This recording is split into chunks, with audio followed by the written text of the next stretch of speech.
Depuis que je me suis lancé sur TikTok, j'ai dû analyser des dizaines voire des centaines de boutiques de dropshipping. Et ce que j'ai remarqué, c'est que les débutants font souvent les mêmes erreurs. Et c'est pour cela que dans cette vidéo, j'aimerais te donner mon top 10 des erreurs que les débutants font en dropshipping, que tu fais sûrement et qui t'empêchent d'avoir des résultats en e-commerce. C'est parti!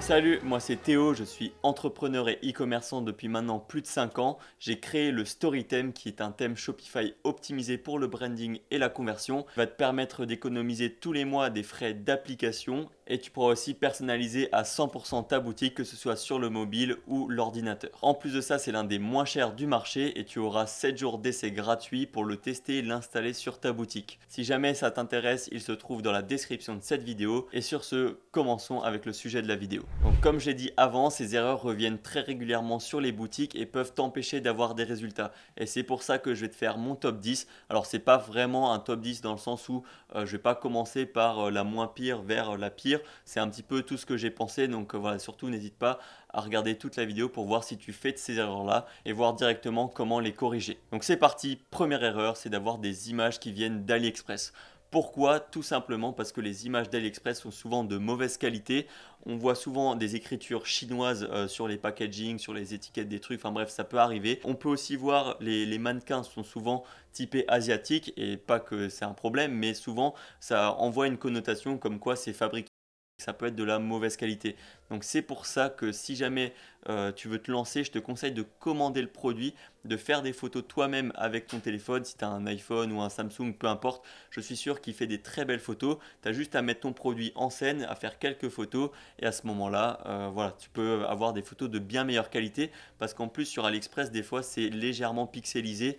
Donc voilà, encore une fois, c'est pas le mieux à faire. Et en plus, l'avantage de tout ça, c'est que tu vas te démarquer de la concurrence qui, eux, ont toutes les mêmes images qui viennent des mêmes fournisseurs d'AliExpress. La deuxième erreur, c'est d'avoir une mauvaise lisibilité sur ton site. Alors ça, c'est pas l'erreur la plus courante, mais elle arrive dans certains cas, il faut faire attention. C'est quand la couleur de ton texte est pas assez claire ou pas assez foncée par rapport à la couleur de l'arrière-plan.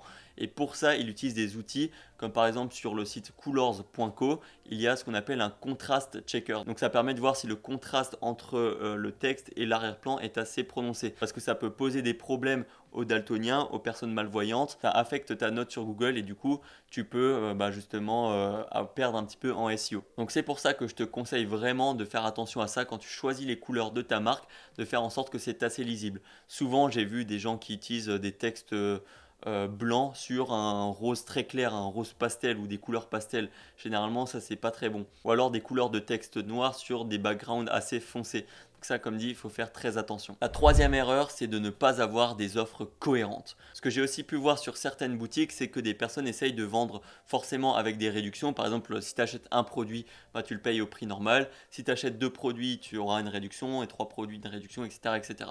Sauf que dans certains cas, il y a des offres qui ne sont pas cohérentes. La réduction ne colle pas, la réduction ne saute pas aux yeux. Ou alors tu vas par exemple avoir pour 2 produits une réduction, mais pour 3 produits un produit offert.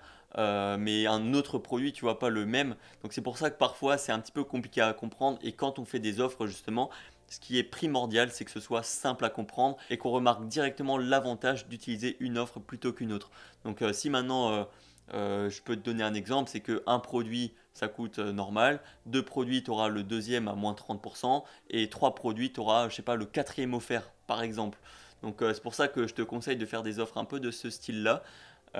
C'est assez simple à comprendre et assez visuel pour justement augmenter ton taux de conversion. La quatrième erreur, ça rejoint un petit peu celle d'avant, c'est tout simplement de ne pas justifier ses offres. Si tu mets une offre mais pour aucune raison, les gens, ça va pas créer d'urgence, ça va pas donner l'envie de l'acheter maintenant plutôt qu'à un autre moment, tout simplement parce que la personne pourra se dire ben voilà, je peux l'acheter à un autre moment. Enfin bref, c'est pas justifié. Donc c'est pour ça que quand tu fais une offre, quand tu fais une réduction sur ton site, mets soit un timer ou alors dis offre de rentrée, offre de printemps, Black Friday, Noël, offre de fin d'année, solde, je ne sais pas si je l'ai déjà dit, mais bref, offre, il y a Pâques, il y a grandes vacances, bref, il y en a énormément. Donc je te conseille de regarder, tu peux chercher sur internet calendrier marketing et tu peux voir toutes les offres qui sont disponibles au fur et à mesure de l'année. Il y a aussi fête des mères, fête des pères que j'ai oublié. Tu peux dire aussi fête des grands-mères, fête des grands-pères. Bref, il y en a toute l'année, il y a des offres à faire. Donc je te conseille de regarder le calendrier marketing. L'erreur numéro 5, c'est de ne pas vendre à un bon prix. Ce que j'ai aussi beaucoup remarqué sur les boutiques de dropshipping de débutants, c'est que parfois ils vont vendre des produits qui sont vraiment gadgets entre guillemets, des petits produits de cuisine un peu astuces, ou peu importe, hein, tout type de produit, bah des prix qui sont beaucoup trop chers. Des fois, tu imagines un petit bout en plastique le vendre 50 euros, tu dis mais là c'est beaucoup trop cher par rapport à ce que c'est. Ou alors à l'inverse, vendre pas du tout assez cher par rapport à ce que le produit pourrait valoir. Donc c'est pour ça que quand tu regardes ton produit, il faut que tu essayes de réfléchir à quelle est sa valeur perçue, combien un client normal est prêt à dépenser pour ce produit-là. Donc essaye de ne pas être dans l'excès, mais essaye de ne pas faire pas assez cher non plus. C'est un juste milieu et je te conseille aussi de tester en permanence quand tu vends ton produit. De temps en temps, tu vas le mettre à 30 euros. Après, si ça marche bien, tu vas essayer de le mettre à 40. Si ça marche moins bien, tu vas réessayer 35. Et après, voilà, tu ajustes comme ça et tu regardes si jamais ça convertit mieux ou pas. L'erreur numéro 6, c'est d'avoir un mauvais copywriting. Le copywriting correspond au texte marketing de ta boutique, c'est-à-dire comment est-ce que tu vas vendre ton produit, est-ce que tu vas bien montrer les bénéfices, est-ce que tu vas bien montrer les problèmes qu'il résout. Et pour ça, bon, il n'y a pas trop de secrets, il faut se former, il faut regarder des vidéos sur comment écrire un bon copywriting, il faut lire des livres sur ça et peut-être aussi utiliser un petit peu de ChatGPT, ça peut te donner des idées et voir essayer d'améliorer au fur et à mesure. Mais ça, encore une fois, c'est quelque chose qui se teste, mais tu ne peux pas arriver en disant juste ce produit, il est beau, il est rouge, il est grand, il fait cette taille-là. Parce que là, j'en vois souvent des gens qui font des descriptions, des caractéristiques des produits, alors que ça, on s'en fiche complètement.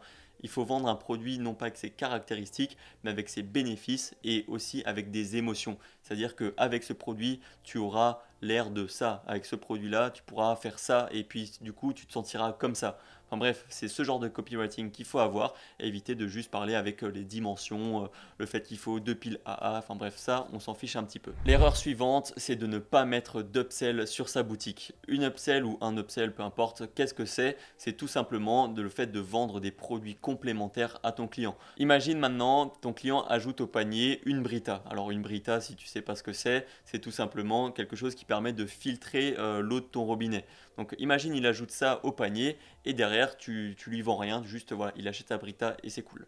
Alors que si maintenant tu proposes en upsell, par exemple dans le panier ou avec une pop-up ou après l'achat, peu importe, des filtres en plus, parce que pour qu'une Brita fonctionne, il faut un filtre pour justement pour filtrer l'eau. C'est un produit complémentaire au produit principal. Bah justement, ça va augmenter ton panier moyen. La personne se dit, si je l'achète maintenant, j'aurai une réduction. Donc autant passer à l'action maintenant, passer à l'achat maintenant et payer moins cher parce que à ce moment-là, je vais par exemple pas payer la livraison. Donc bref, il faut inciter à l'upsell, il faut inciter à prendre des produits complémentaires parce que sinon tu passes à côté de beaucoup d'argent. Et même parfois tu peux passer à côté de la rentabilité si tu fais des pubs sur Facebook, TikTok, Snapchat, etc.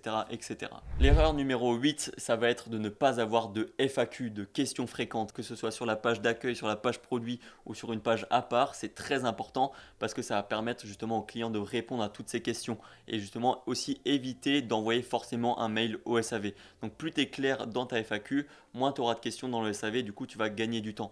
Et surtout que le client il préfère avoir sa réponse tout de suite, que ce soit sur les délais de livraison, sur le paiement sécurisé, sur l'utilisation de ton produit. Enfin bref, c'est très important d'en avoir une et souvent malheureusement les gens oublient de la mettre. L'avant-dernière erreur que je vois souvent, c'est ne pas avoir d'avis client. Les avis clients, ça devient une base. Si tu n'en as pas, ben, c'est complètement mort pour ta boutique. Si tu en as, c'est bien. Et si tu en as des avis vidéo, des avis un peu plus complets, plus ton avis client est travaillé, plus ton client pourra se fier à cet avis-là et se dire ouais, c'est un bon produit, je vais potentiellement l'acheter.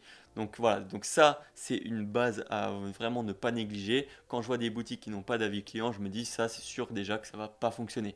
Donc mets des avis clients, soit tu utilises des applications ou alors il y a des sections qui sont directement intégrées au Storytime par exemple. euh, la possibilité d'afficher en mode story comme si c'était sur Instagram ou alors juste des vidéos, des carousels. Enfin bref, c'est très important d'avoir des avis clients. Et ça, peu importe la manière dont tu le fais. Et enfin, la dernière erreur que je vois très régulièrement, c'est le fait d'avoir des designs incohérents. C'est-à-dire qu'une fois, il y aura des images avec un fond de couleur, une autre fois, il y aura des images avec un fond réel, je sais pas, un fond, je sais pas, dans une pièce ou dans une chambre. Une fois, il y aura un fond blanc. Une fois, il y aura des textes en grand avec une certaine police. Après, il y aura une autre police.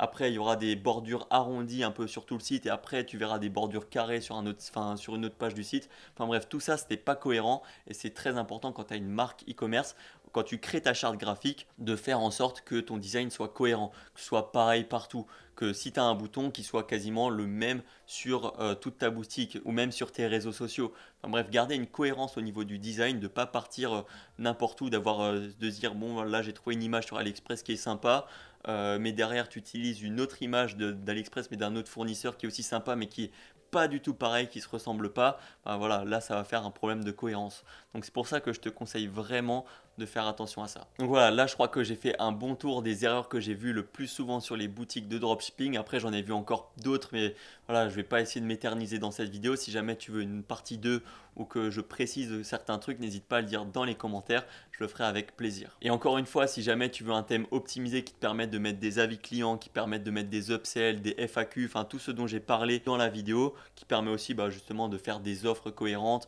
d'avoir des packs, des bundles, tout ça, je te conseille d'aller voir le Storytem, c'est dans la description de cette vidéo. Tu as 7 jours d'essai gratuit pour l'installer sur ta boutique et le tester. Et puis voilà, nous on se retrouve une prochaine fois. Donc travaille bien, crois en tes rêves et porte-toi bien. Ciao!